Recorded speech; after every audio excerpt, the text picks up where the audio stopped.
இன்றைக்கும் இந்த நாளில் உங்களை பார்க்கறது சந்தோஷம். கர்த்தர் நல்லவர். அவர் வார்த்தை என்றும் உள்ள வார்த்தை. அவருடைய கிருபை என்றும் உள்ளது. இன்றைக்கும் தம்முடைய வார்த்தை உங்கள் வாழ்க்கையில் பெரிய காரியங்களை, அற்புதமான காரியங்களை செய்யும். நீங்கள் எந்த சூழ்நிலை இருந்தாலும் அதையெல்லாம் பார்க்கறது கிடையாது.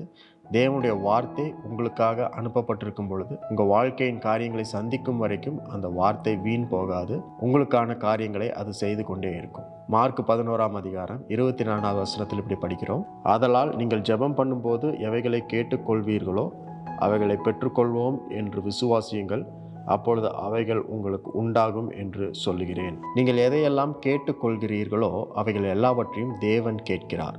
God hears us. இயேசு உங்களை கேட்கிறார், உங்கள் ஜெபங்களை கேட்கிறார். நீங்கள் எப்பெல்லாம் ஜெபம் பண்ணுறீங்களோ, எப்பெல்லாம் ஆண்டவர்கிட்ட சொல்கிறீங்களோ, எல்லா நேரமும் தேவன் உங்களை கேட்டுக்கொண்டு இருக்கிறார், உங்கள் ஜெபங்களை கேட்டுக்கொண்டு இருக்கிறார் அப்படின்ற காரியத்தை நீங்கள் அறிந்து கொள்வதற்கு பேர் தான் விசுவாசம். தேவனிடத்தில் எதை சொன்னாலும் அவர் கேட்கிறார், அதற்கு பதில் அளிக்கிறார் அப்படின்ற நம்பிக்கை உங்களுக்குள்ள ஏற்படுகிறதுக்கு பேர் தான் விசுவாசம். அப்போ நீங்கள் கேட்டுக்கொள்ளுகிறது எதுவோ அவைகள் எல்லாவற்றையும் நீங்கள் பெற்றுக்கொண்டீர்கள் அப்படின்றதுக்கு பேர் விசுவாசம். நாம் பெற்றுக்கொள்ளுவோம், நீங்கள் பெற்றுக்கொண்டீர்கள் அப்படின்னு எப்படி நம்ப முடியும்னா, ஆண்டவர் உங்கள் ஜெபத்தை கேட்கிறார் என்பதை நீங்கள் அறிந்திருக்கும் பொழுதுதான். இந்த வசனத்தில் படிக்கிறோம், நீங்கள் ஜெபம் பண்ணும் பொழுது எவைகளை கேட்டுக்கொள்வீர்களோ அப்படின்னா என்ன அர்த்தம்னா, நீங்கள் சொல்லுவதெல்லாம் ஜெபம், நீங்கள் நினைப்பதெல்லாம் ஜெபம், நீங்கள் எதையெல்லாம் நம்புகிறீர்களோ அவைகள் எல்லாமே ஜெபமாக இருக்கிறது. ஸோ இப்போது நீங்கள் எதெல்லாம் யோசிச்சு கொண்டு இருக்கிறீங்களோ, எதையெல்லாம் நம்பிக்கையாக நினச்சி கொண்டு இருக்கிறீங்களோ, எதையெல்லாம் ஆண்டவர்கிட்ட நீங்கள் தெரியப்படுத்துகிறீங்களோ, நீங்கள் ஆண்டவர்கிட்ட சொல்கிறீர்களோ அவைகள் எல்லாமே ஜெபமாக இருக்கிறது. அந்த எல்லா ஜெபத்தையும் தேவன் இயேசு கேட்டுக்கொண்டிருக்கிறார் என்பதை நீங்கள் நம்புவதற்கு பேர் விசுவாசம். கேட்டுக்கொண்டிருக்கிறார் என்பதை நீங்கள் அறிந்திருப்பதே விசுவாசமாக இருக்கிறது.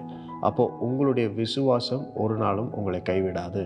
Since God hears you, you have to start telling him everything. தேவன் உங்களை கேட்டுக்கொண்டிருக்கிறார் என்பது தான் உண்மை அப்படின்னா நீங்கள் எல்லாவற்றையும் அவரிடத்துல சொல்ல துவங்க வேண்டும். சில காரியங்களை ஆண்டவர்கிட்ட சொல்லாமல் இருப்போம், அவர்கிட்ட தெரியப்படுத்தாமல் இருப்போம், ஜெபம் பண்ணாமல் இருப்போம். ஆனால் அவர் தான் எல்லாவற்றையும் கேட்கிறார் என்பதை நீங்கள் தெரிஞ்சிட்டீங்க.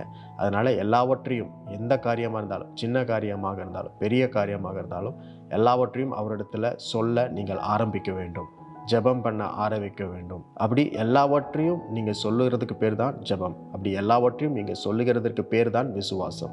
ஏனென்றால் அவர் உங்களை கேட்கிறார், உங்கள் ஜெபத்தை கேட்கிறார். பிரச்சனைகள் நேரத்தில், கெட்ட நேரங்களில் நீங்கள் ஜெபிக்க வேண்டும். அப்போ தான் நீங்கள் அவிசுவாசத்திற்குள்ளே போகாமல் இருப்பீங்க. நல்ல நேரங்களில் நீங்கள் ஜெபிக்க வேண்டும். அப்போ தான் நீங்களும் நானும் பெருமை பாராட்டாமல் இருப்போம், நம்பிக்கை எல்லாவற்றையும் தேவன் மேலே வைப்போம், நம்மை நாமே தாழ்த்துவோம். அபாயம் நிறைந்த நேரத்தில் நம்ம ஜெபிக்க வேண்டும். அப்போ தான் நீங்களும் நானும் பயப்படாமல் இருப்போம், தேவனுடைய நம்பிக்கை நம்மளை நிரப்பும்.